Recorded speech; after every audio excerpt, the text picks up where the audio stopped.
Justiça.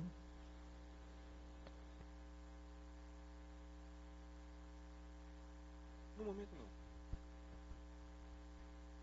Excelentíssima senhora Ângela Tuma, presidente desse Egrégio Tribunal do Júri, na sua pessoa, saúdo toda a sua equipe.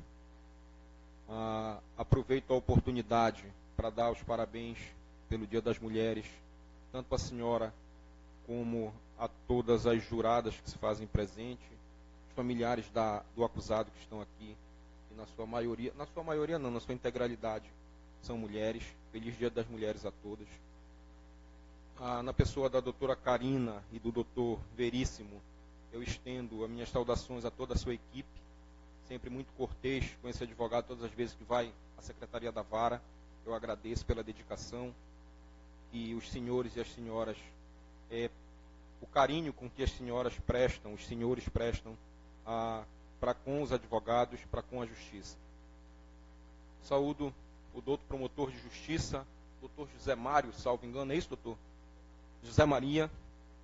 É a primeira vez que esse advogado tem a satisfação de trabalhar com Vossa Excelência. Entretanto, em todos os júris que eu faço, a doutora Ângela eu já a conheço, já não preciso estar pesquisando e buscando saber como procede no tribunal do júri, mas Vossa Excelência é a primeira vez e eu sempre faço uma busca, procuro saber como é o trabalho do colega, em que pese ele estar na tribuna adversa. E de Vossa Excelência só obtive boas referências. Parabéns pelo trabalho desenvolvido perante a terceira vara de violência doméstica aqui da capital. Aos senhores jurados, aprendi isso com o promotor, doutor José Maria. Eu não coloco o nome de cada um dos senhores, aprendi isso com o doutor Edson, até por uma questão de segurança. Essa é a fundamentação, e ele tem 1000 e tantos júris na costa, e por isso ele não os chama pelo nome, e não é desrespeito, é realmente uma questão de segurança, porque às vezes a gente sabe que infelizmente a insegurança no nosso país, ela é latente, e de repente algum de vocês podem, após um julgamento, seja este ou outro qualquer, vir a sofrer qualquer tipo de ameaça por conta de ter participado, condenado ou absolvido determinada pessoa. Então, por isso, eu estendo as minhas saudações a todos os senhores, e especialmente às senhoras. Gostaria de lhes dizer que não este processo que eu tenho aqui, que é uma cópia, mas esse aqui, e parte do que o doutor tem ali, são a base de tudo o que os senhores vão julgar. Eu lhes convido a fazerem uma viagem tão somente neste processo. Vocês não estão aqui hoje para julgar o que aconteceu ontem na Cezedelo Correia, em frente ao Cemitério da Soledade, próximo ao Colégio Universo. Vocês estão aqui para julgar um fato, um único fato. A morte de uma vítima que é inconteste por essa defesa, chamada Érica, que ocorreu no dia 17 de fevereiro de 2013, no Jardim Sevilha. Então eu peço e convido os senhores para que se desprendam de todo o resto e se foquem tão somente neste fato, no que aconteceu naquela noite, naquela tarde e noite, do dia 17 de fevereiro de 2013, em que pesa contra a pessoa do Marlon e contra a pessoa de Wenderson de Lima Monteiro a acusação de serem autor e coautor por ser mandante a pessoa do Wenderson. Vossas Excelências têm hoje, eu sempre falo isso no júri, um condão, a varinha mágica, para decidir o futuro de uma pessoa, de fazer ou não fazer justiça. E eu não sou onipotente, eu não estava lá, eu não sei o que aconteceu. O doutor promotor afirmou com todas as letras, que foi este acusado que disparou contra aquela cidadã, contra aquela jovem de 18 anos. Eu não posso dizer isso. E se apegou muito aqui, em todo o processo, em tudo que foi questionado, aos depoimentos de uma testemunha chave a esse processo, que é uma testemunha ocular do fato, chamada Rafaela, onde se diz que desde a fase de inquérito, ela reconheceu a pessoa do acusado. Não existe nos autos um auto de reconhecimento realizado por essa pessoa, em que pese ser ventilado. Não existe.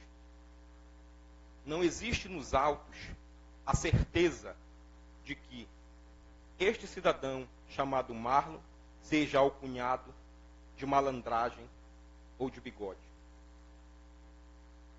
Existe sim nos autos, e isso também é inconteste, a afirmação de que o Cebola, e diga-se de passagem, condenado como mandante deste crime, deu ordem a um tal de malandragem para que executasse os tais disparos segundo ele, não era para matar, era só para dar um susto na pessoa de Érico. Mas não se tem certeza aqui, eu pelo menos não tenho, de que foi o Marlon o executor desses disparos. Eu vou lhes dizer por que eu não tenho.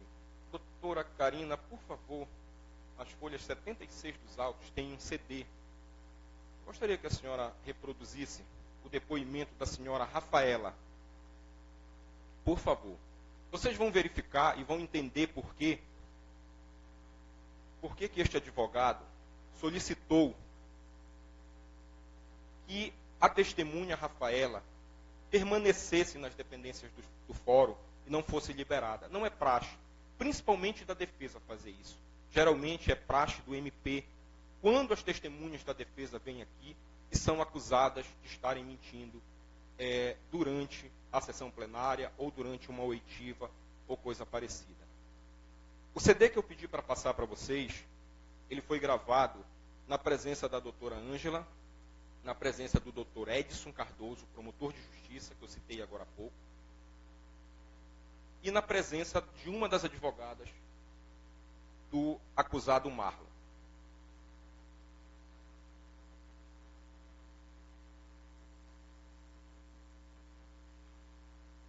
Vocês vão ouvir de forma clara que nesta gravação, inclusive, ela fala na presença do Marlon, da mesma forma que ela falou aqui, que ela não o reconheceu.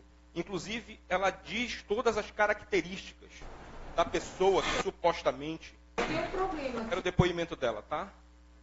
Que supostamente teria executado os disparos contra a pessoa da Érica.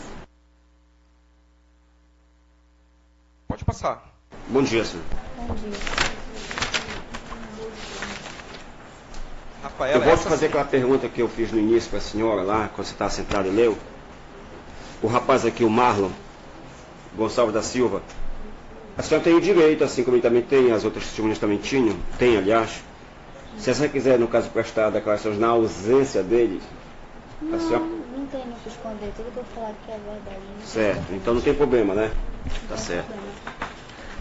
O seu nome é? Todo? Rafaela Medeiros da Costa. Rafaela Medeiros da Costa. Dona Rafaela, fale mais alto para captar aqui no áudio, certo? Dá para repetir o nome? Rafaela Medeiros da Costa, certo. Porque eu falo baixo. Se fosse aquelas festas de aparelhagem, é 1, 2, 3, né? Não tem isso? Para ver se está funcionando. Não, mas é para poder mostrar para a senhora como é que funciona para captar. Rafaela, não é isso? Isso. A senhora conhecia a vítima? Conhecia. Érica Jaiane dos Santos Pereira? Conhecia. Neste dia que deve ter marcado a sua vida, 17 de fevereiro de 2013, a senhora estava com ela? Tava junto. Estava junto? Só tava nós duas. Está no apartamento. Entrou quantas pessoas para atirar contra ela? Três Pessoas? meninos. 3 meninos, foi? Foram em direção a ela ou também quiseram atirar na senhora? Não, foram só nela. Só Pensavam nela. bem que ela estava só. Eu estava sentada ao lado, fazendo chapinha no meu cabelo. Estava de costas. Eles não lhe viram? Quando eu levantei, que eu me assustei, que eles puxaram a arma, aí eu já corri. Já não vi assim, entendeu? Eu só vi magrinho, branquinho. A senhora tinha visto essas 3 pessoas antes? Não, Não. Nunca tinha visto. nunca tinha visto. Como a senhora estava de costa no caso, a senhora teve condições de reconhecer alguém? Eu só reconheço se eu ver em qualquer lugar esse branquinho e magrinho que eu nunca vou esquecer. Porque foi o único que a senhora esteve de frente, foi isso? É, o único. Um branquinho que a senhora esteve de frente, que ele é o único que a senhora é capaz de reconhecer. Os demais não. Não. Portanto, não precisa nem perguntar que a senhora não reconhece um rapaz aqui. Não, ele foi mostrado pra mim na delegacia, só que eu não reconheci, eu não vou mentir, né? Não, sim, certo. Por isso que eu digo, logo a senhora não pode reconhecer que essa disse que só reconhece um branquinho. É isso. Nunca mais viu no bairro? Nunca mais. Até porque minha família não deixa nem mais eu ir pra ali.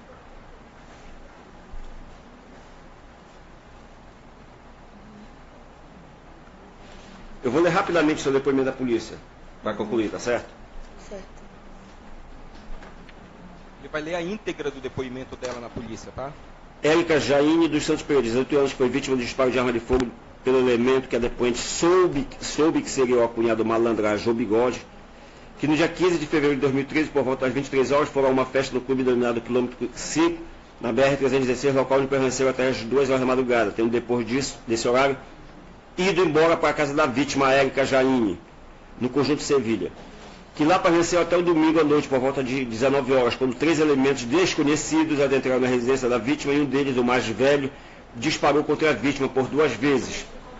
Que nesse horário estava na residência da vítima juntamente com ela, que a depoente estava sentada no chão, da frente para o espelho, fazendo o cabelo, e a vítima deitada na cama, quando 3 elementos desconhecidos da depoente adentraram no local e um deles disparou contra a vítima, acertando em uma das pernas, enquanto os outros 2 a seguravam. Que a depoente conseguiu se desvencilhar dos 2 elementos que lhe seguravam e fugir dentro do imóvel e pedir socorro para a população que se afastou com medo. Que a depoente conseguiu subir uma escada para o apartamento de um vizinho, tendo os seus perseguidores desistido de persegui-la. Que quando estava correndo desesperada de dentro do imóvel, escutou o segundo tiro. Que um dos elementos que estava segurando a depoente bradava a todo instante: atira na cabeça dela para ser sal. Que após todos esses fatos que se deram de forma muito rápida, os 3 elementos que se evadiram, tendo a polícia militar aparecido lá por cerca de 20 minutos depois. Que passado cerca de 5 minutos do local onde estava escondida, desceu e foi até o ponto da vítima, sua amiga Érica Jaine, que estava no chão, em frente ao kitnet, agonizando. Que a depoente declara que a vítima ficou por cerca de quase 1 hora perdendo sangue na via pública e a polícia militar não a socorreu. E nem deixou que ninguém a socorresse, pois até arranjaram um carro e depois um táxi. Mas a PM não deixava que o socorro fosse prestado, até que chegou uma ambulância do SAMU, que a socorreu e levou para o hospital. Que a depoente acompanhou sua amiga dentro da ambulância até o hospital. Que a vítima conversava com a depoente e lhe relatou que quem teria mandado fazer aquilo seria seu companheiro de alcunhado Cebola, o qual se encontrava preso no presídio de Castanhal. Que no mesmo dia do crime, pela parte da manhã, a vítima foi até o presídio em Castanhal para visitá-lo. E de lá voltou muito triste. Contudo, a vítima não quis confidenciar qual seria o problema que havia tido entre ela e o companheiro, pois estava muito triste, chorando praticamente o dia todo. Que a depoente declara cristalinamente que a vítima declarou na hora em que estava ferida e agonizando que seu companheiro que está no presídio foi quem mandou fazer aquilo, pois não tem nenhum inimigo. Que por último tem a dizer que toda essa situação se deu após a visita da vítima ao seu ex-companheiro Anderson, conhecido como Cebola, que se encontra custodiado em Castanhal.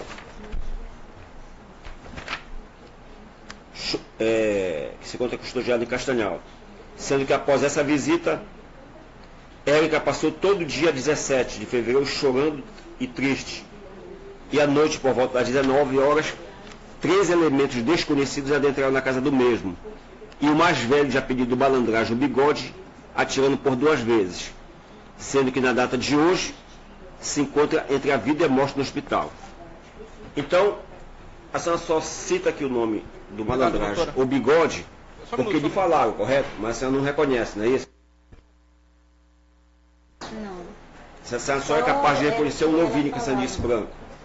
Não é isso? Isso. Com relação ao outro réu, que é o Cebola, ela narrou isso, que ele, Isso, ela que falava. que no caso falou porque ela não tinha inimigo, correto? Isso. Obrigado, doutora. Depois desse... Vejam, senhores, senhoras, foi dito aqui que desde o interrogatório da testemunha Rafaela, ela reconhece a pessoa do Marlon como sendo a mesma pessoa alcunhada de malandragem. Vocês ouviram o doutor Edson Cardoso, promotor de justiça, vinculado, salvo engano, a esta vara, a segunda vara,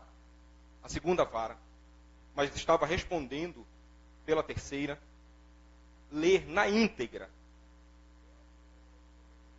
Era a senhora que estava respondendo a segunda? A íntegra do interrogatório da testemunha Rafaela. E em nenhum momento ela reconheceu o acusado aqui presente. Inclusive, ao final do depoimento, ela relata que só passou a falar o nome, a alcunha de malandragem, por ouvir falar. Entretanto, ela relata que a pessoa de Cebola, ela ouviu da boca da vítima antes de morrer. A todo tempo, se deu crédito a este depoimento prestado. Esse depoimento que vocês ouviram agora foi prestado no dia 6 de março de 2014. Só para a gente tirar uma dúvida e tentar corrigir um equívoco, esse processo ele não tem início na vara de violência doméstica. Ele tem início na segunda ou na terceira vara do Tribunal do Júri, porque ele foi distribuído para a terceira vara ou segunda vara do Tribunal do Júri, e nesta audiência, o promotor de justiça, Dr. Edson Cardoso, fez um requerimento para que fosse declinado da competência do juízo da vara do Tribunal do Júri para a vara de violência doméstica, por entender que existia essa coabitação, essa relação entre a pessoa de alcunha Cebola e a vítima Érica. E aí sim, esse processo segue para a vara de violência doméstica. Terceira vara de violência doméstica. E lá, ele toma um novo caminho, inclusive, ele segue com a mesma denúncia, assinada pelo Dr. Edson Cardoso, que foi quem apresentou a denúncia. O juiz, quando recebe lá, não lembro o nome do magistrado, dá um despacho para que a promotoria da vara de violência doméstica, não sei se era o doutor que respondia, se era o doutor Franklin, que tomasse as providências que achasse necessárias, inclusive, se quisesse, apresentasse uma nova denúncia. Mas não foi feito, ela continuou com a mesma. Lá foi instruído todo o processo e nós tivemos um outro depoimento dessa pessoa chamada Rafaela. E neste depoimento, ela diz categoricamente, com todas as letras, que ela reconhece a pessoa do Marlon, que supostamente, segundo a denúncia, se chamaria Malandragem ou Bigode. O doutor Edson pergunta para ela, no início do interrogatório, se ela tem algum receio, algum medo de depor na frente da pessoa que estava lá, que era o Marlon. Eu não sei se ele é malandragem, mas o Marlon estava lá. E ela responde, também de forma categórica, que não. Inclusive, ela relata, eu só vou dizer a verdade. E aí, o depoimento dela se prossegue.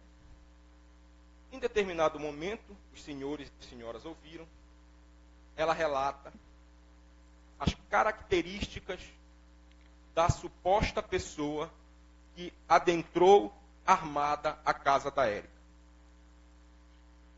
Que viu bem um magrinho, branquinho, que o reconhece se vê em qualquer lugar esse branquinho, magrinho, porque foi o único, porque eu não vou esquecer, porque eu nunca vou esquecer, porque foi o único que ficou frente a frente comigo. Senhores, eu não quero e não vou pedir isso a vocês, que acreditem neste advogado. Em momento algum. Acreditem nas provas do processo. Deem crédito ao processo.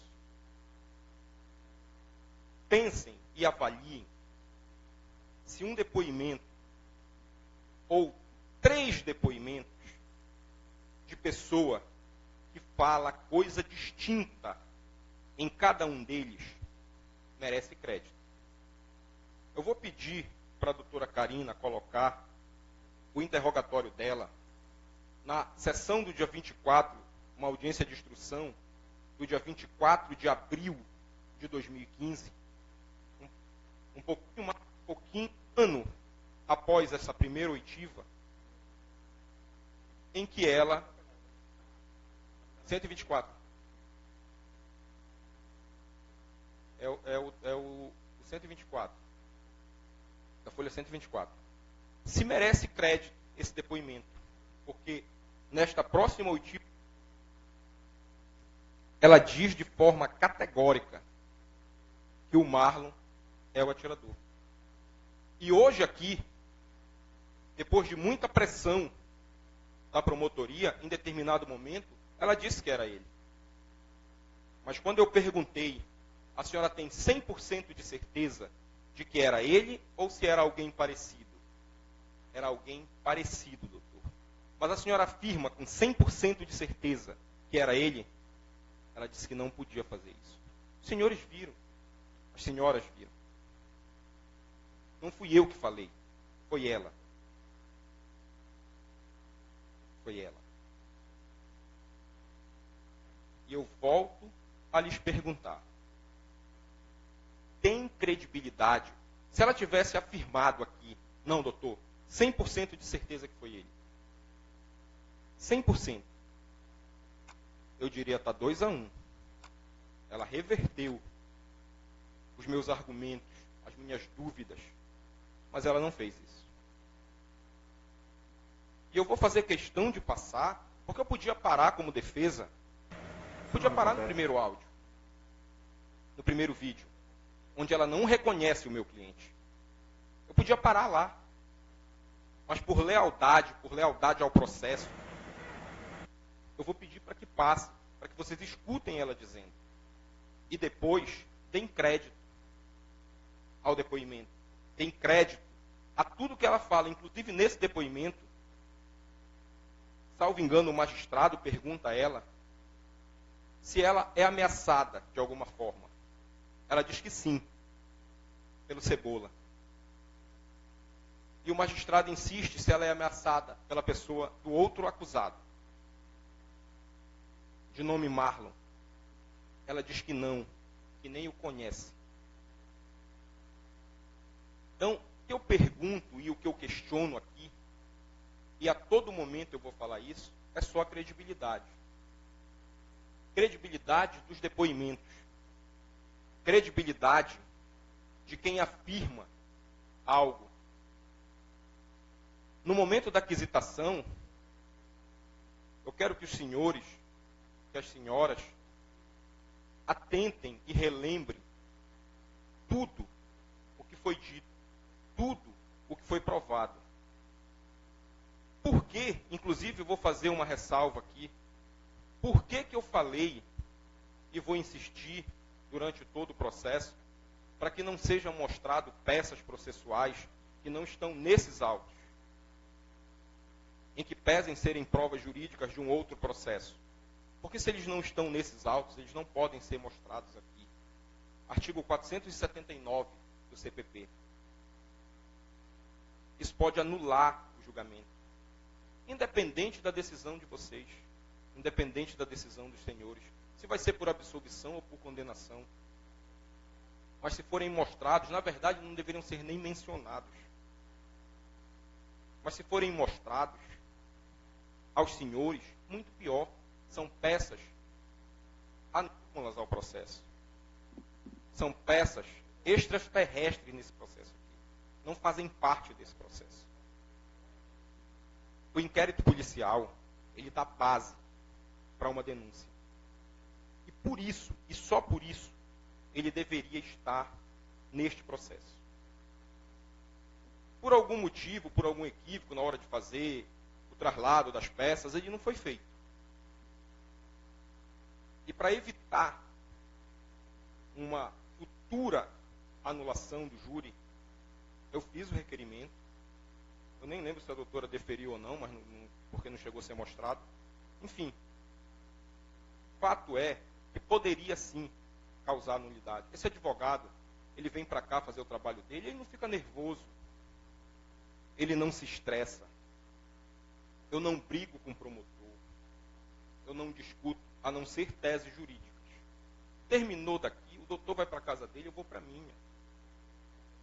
Nós dois, o nosso trabalho terminou aqui, da magistrada, dos servidores, dos seguranças.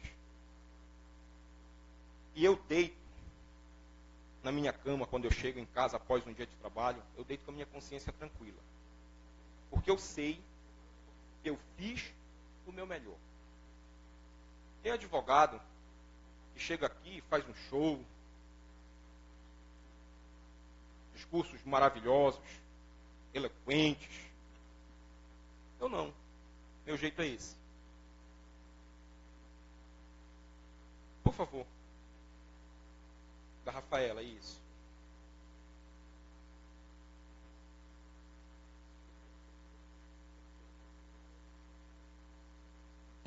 Seu nome completo? Rafaela Medeiros Barbosa. Dona Rafaela, a senhora conhece qual é dos dois que faleceu? Não, mas de qualquer maneira eu vou perguntar. Conhece o Marlon Gonçalves da Silva? Ele foi o que eu reconheci. Foi o que reconheceu. Mas é parente dele? Não. Amiga dele? Não. Ah. E o Anderson da Lima Monteiro, conhece? Seja bem-vindo, doutor Bulhosa. Não conhece. Nem também o fato de a senhora conhecer, não custa eu lhe perguntar, é parente dele também? Não serve. A senhora, e a vítima? A vítima é a Jaiane, é?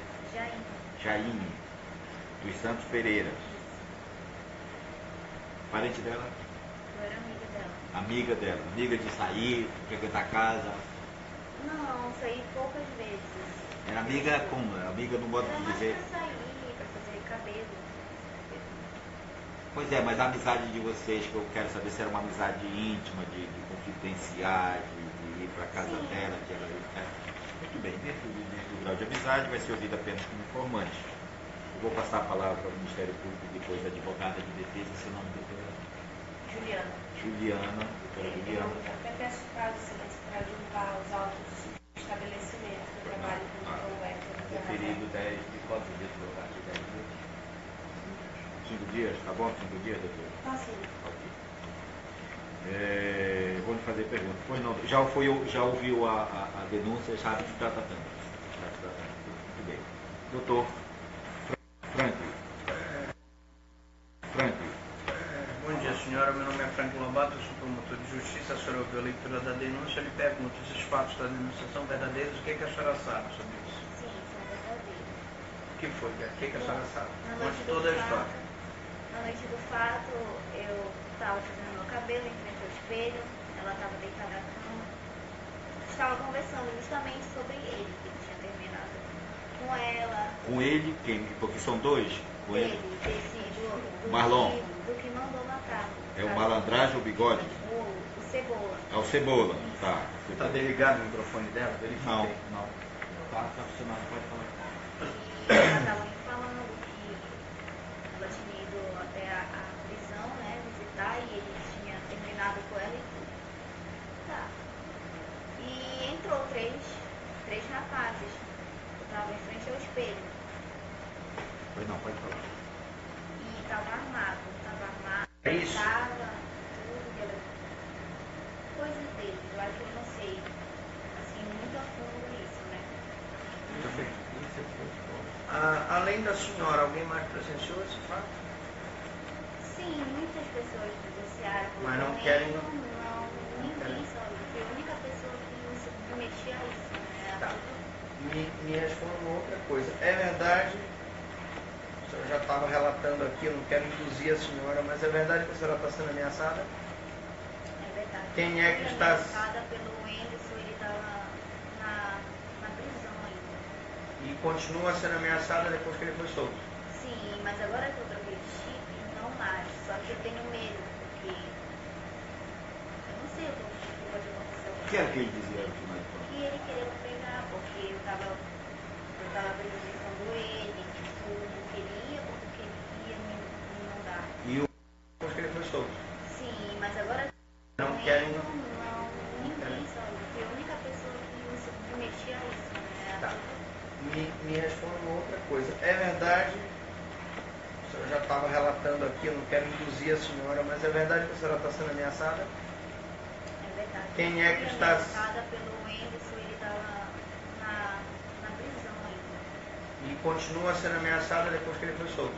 Sim, mas agora que eu troquei de chip, não mais. Só que eu tenho medo, porque Senhores, volto a lhe dizer, neste depoimento, ao contrário do primeiro, ela reconhece a pessoa do Marlon. Neste depoimento, ela diz, supostamente, estar sendo ameaçada pelo Wenderson, Cebola. Inclusive, segundo ela era ameaçada de dentro da cadeia. Uma falha tremenda do Estado que permite que presidiários sejam e possam continuar cometendo crimes, ameaçando pessoas, ameaçando testemunhas. Mas, em nenhum momento, neste processo, ela diz estar sendo ameaçada pela pessoa do Marlon. Inclusive, hoje ela depois aqui na frente, ao lado do Marlon. E eu não tenho tantos júris quanto o doutor Edson, quanto o doutor Bulhosa, não sei quantos júris tem o doutor José Maria. A doutora Ângela, nem conto. Estou muito longe disso. Mas, geralmente, quando as pessoas estão sendo ameaçadas e vêm aqui e não falam a verdade porque sofrem ameaças, elas pedem para que o réu seja retirado. É quase que praxe. Quando se sofre ameaça, quando se tem certeza de que aquele acusado que está sentado no banco dos réus é o autor daquele fato. E não é o que acontece com a senhora Rafaela, desde o primeiro momento que ela é ouvida na fase de instrução, naquele primeiro momento ainda pelo Tribunal do Júri. Volto a lhes dizer, a dúvida é o que me consome nesse processo. E dúvida por conta do que foi produzido. E na dúvida, senhores, se decide em favor do réu. Eu vou dirimir mais um pontinho que, na minha visão, foi falado de forma equivocada. Não por deslealdade, mas sim da forma que foi colocada. Veja, quando a douta juíza, o douto magistrado, o juiz que pronuncia um acusado, ou dois, ou três, sejam lá quantos forem, ao tribunal do júri, ele não está dizendo, como foi dito aqui, que o acusado tem que ser condenado. Ele simplesmente está dizendo que este acusado tem que ser julgado pela sociedade, tem que ser julgado pelo tribunal do júri. Isso chama-se sentença de pronúncia.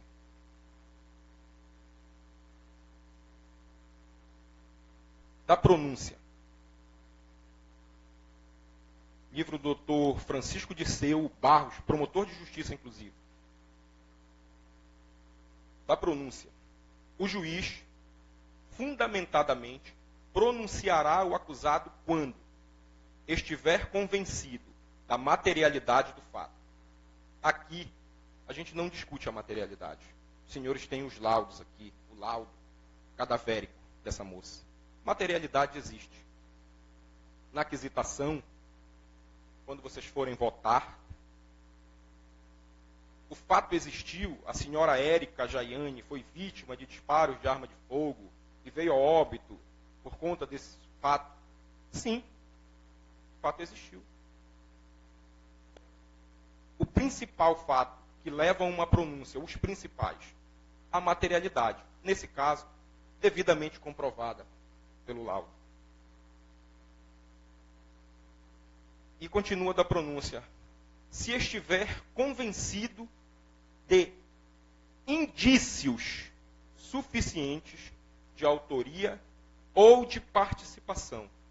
Em nenhum momento no artigo ele fala que quando o juiz decide pela pronúncia, ele está dizendo que o acusado tem que ser condenado.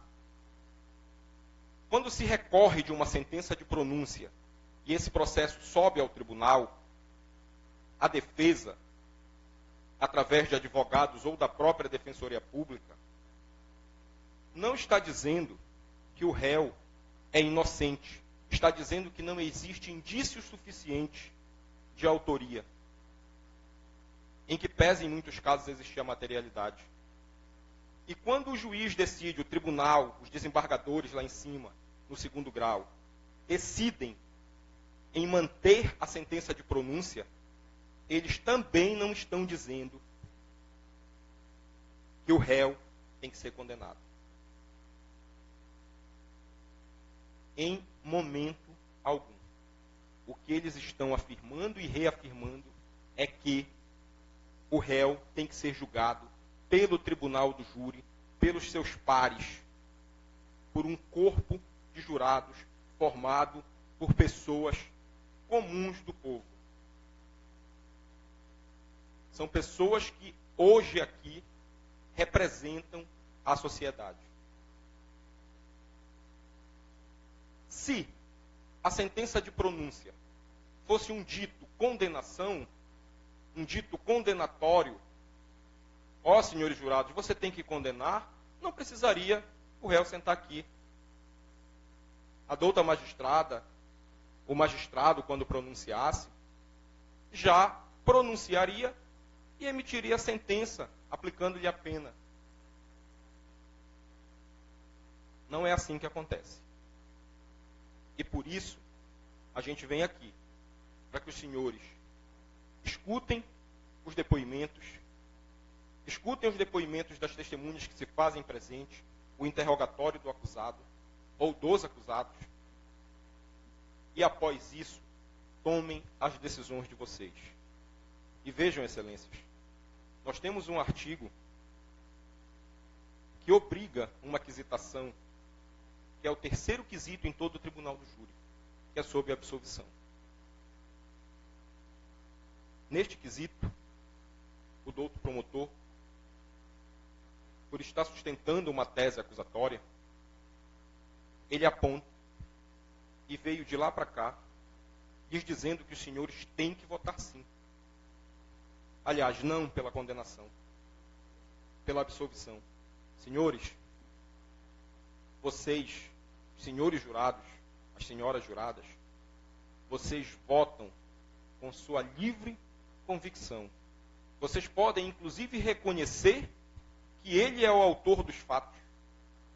E nessa terceira aquisitação, absolverem simplesmente por clemência, digamos. Ou por perdão.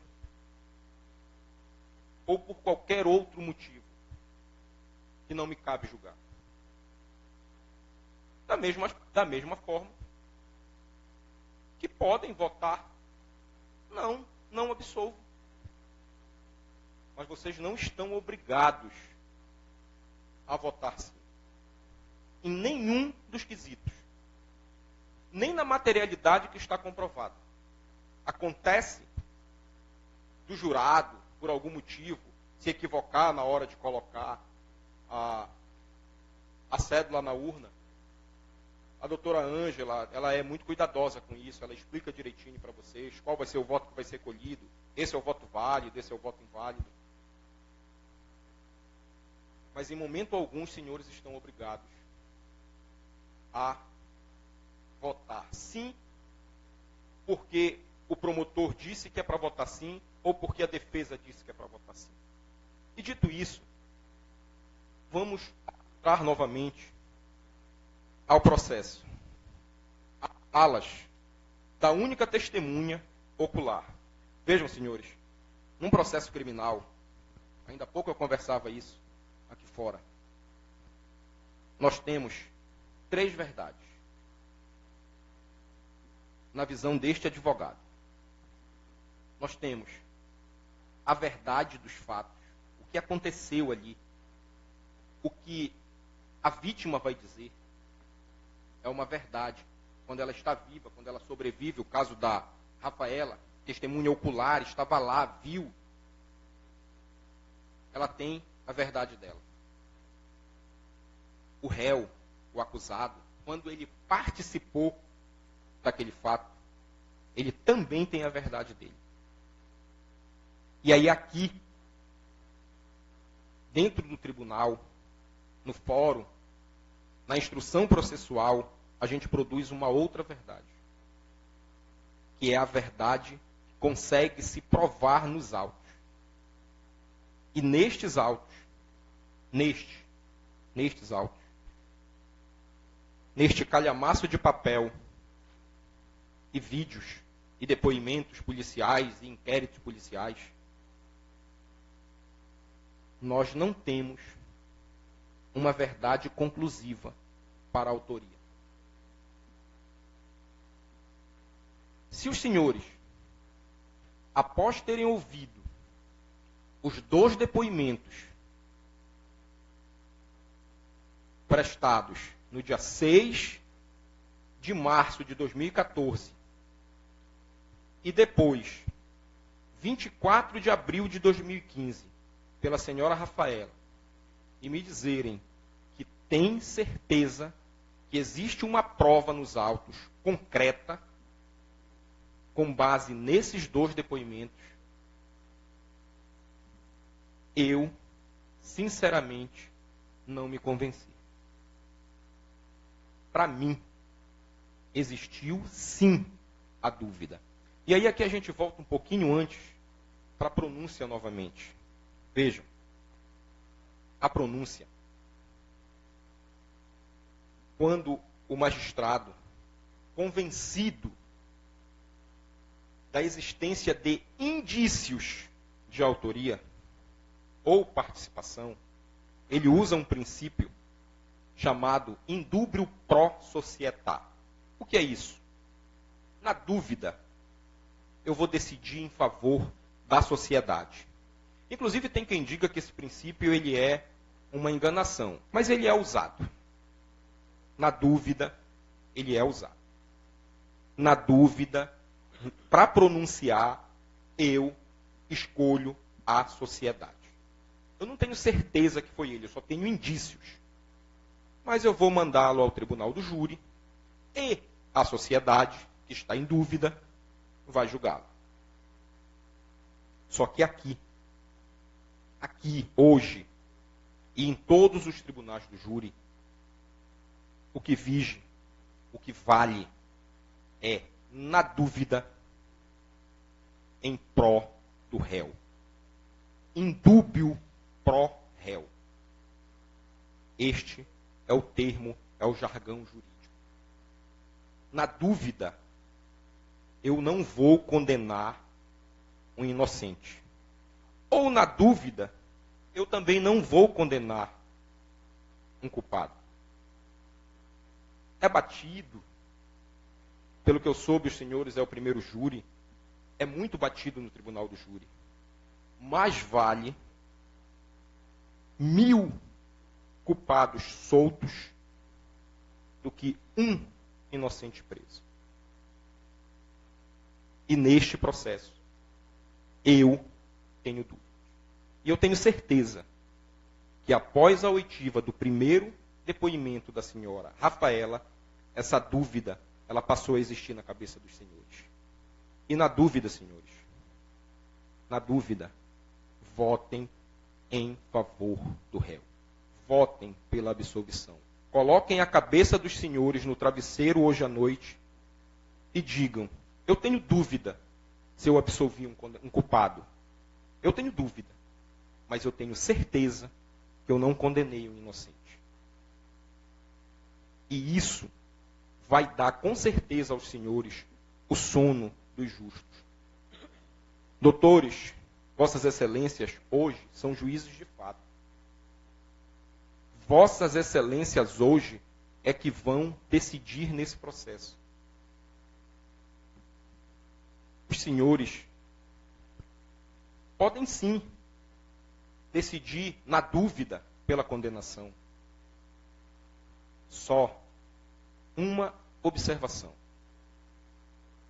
Condenar um inocente para justificar os crimes que estão acontecendo lá fora, como o que aconteceu ontem na Batista Campos, não é justiça. Isso eu tenho certeza. Condenar inocentes para dar uma resposta à sociedade não é fazer justiça. Não é fazer justiça.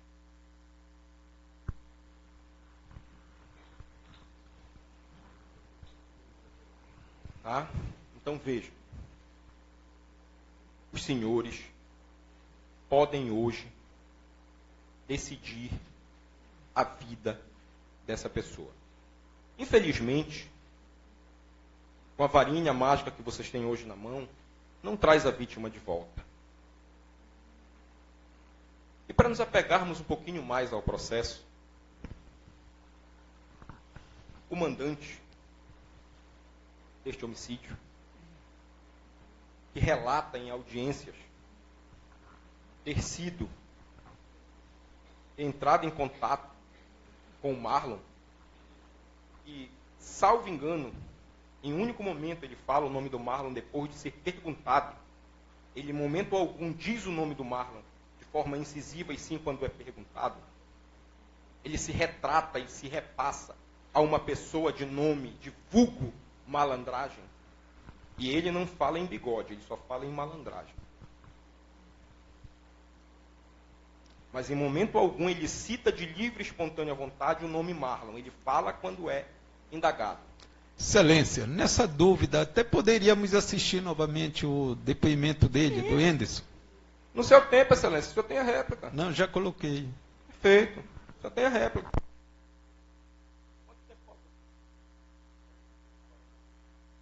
Obrigado.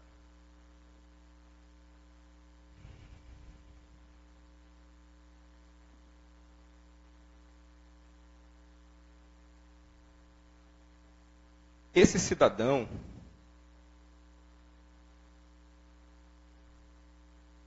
ele tem, a partir das folhas 38, Veríssimo, os antecedentes criminais do acusado Cebola, são 3 folhas. São 3 folhas de antecedentes criminais. Eu vou dar crédito a este mandante, a este condenado da justiça, acho que em 3 ou 4 processos já, para condenar uma pessoa que a testemunha ocular do fato,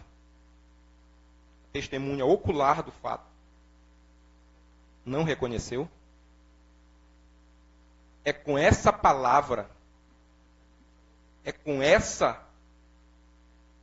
esse depoimento que eu vou condenar alguém que a testemunha ocular disse com todas as letras: desse eu nunca vou esquecer, porque foi o único que ficou frente a frente comigo. Era um branquinho, magrinho, e que onde eu ver, eu reconheço. Vocês ouviram ela falar isso aqui.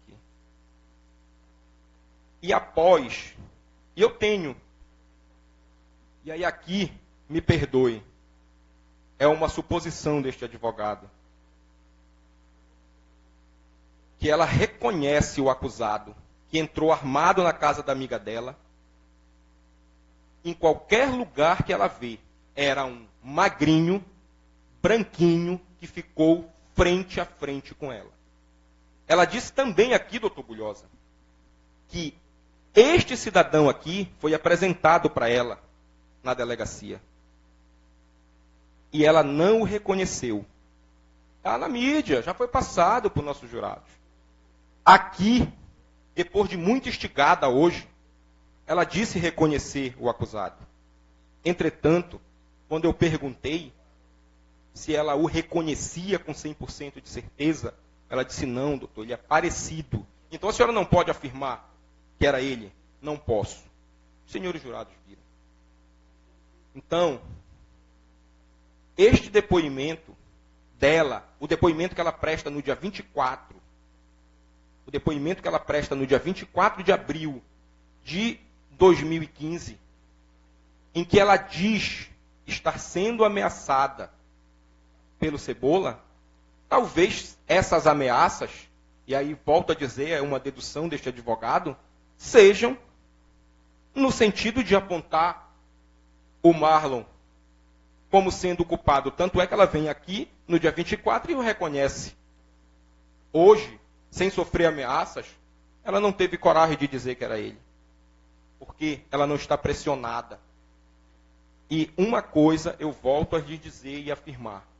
Essa testemunha nunca viu esse cidadão. Ela não sofre ameaças dele, porque se ela sofresse, ela não prestaria depoimento na frente desse acusado. Eu tenho certeza absoluta disso.